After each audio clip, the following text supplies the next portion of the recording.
It's a P2P protocol for the superficial and deep back arm lines. So we're going to put the focus on the back half of the arm here. So what we're going to start off with a posterior capsule, so it's a bit of a mobility exercise at the same time. The tricky part is that the ball is vibrating, which is okay. You're going to need to sort of help pin it in. And then what she's going to do is like reach. She's going to reach basically, so if someone's flexibility is poor here, you may have to use the Viper because the Viper is slightly higher up and a little easier to get to.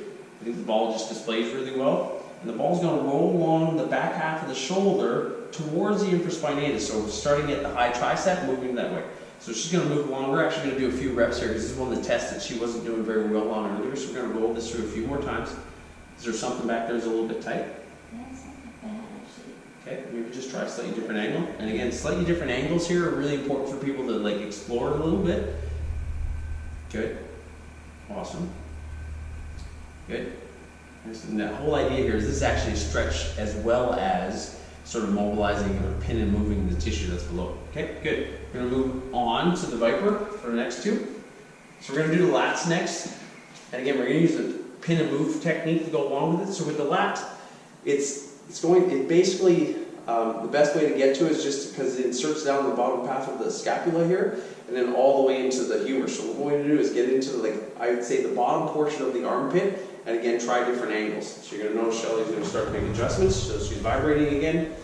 Again, for the same reasons, inducing blood flow, possibly bring hyaluronic acid into play here. Good, and you notice she's going internal rotation to external rotation. Good. If someone's neck is bothering them, the other hand can be used in order to be able to support the head.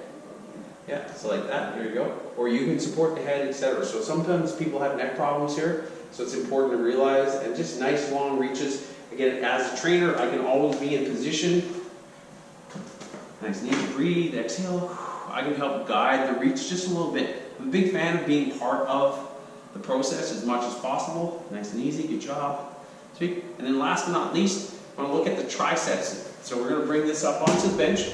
It's a little, you can do it on the floor, but it's very uncomfortable and awkward. So she's going to start at the elbow. There's a spot just above the elbow that's often very tight, is where the tendon obviously inserts onto the electron. So in this case, you're going to notice that she's going to run, she's going to bicep curl basically. So she's going to actively fire the bicep in order to inhibit the tricep. And sometimes, again, the higher portion of the tricep can have this as well. So if she started down by the elbow, but you can also move up. Anything along the tricep is fair game here. So nice and easy in breath.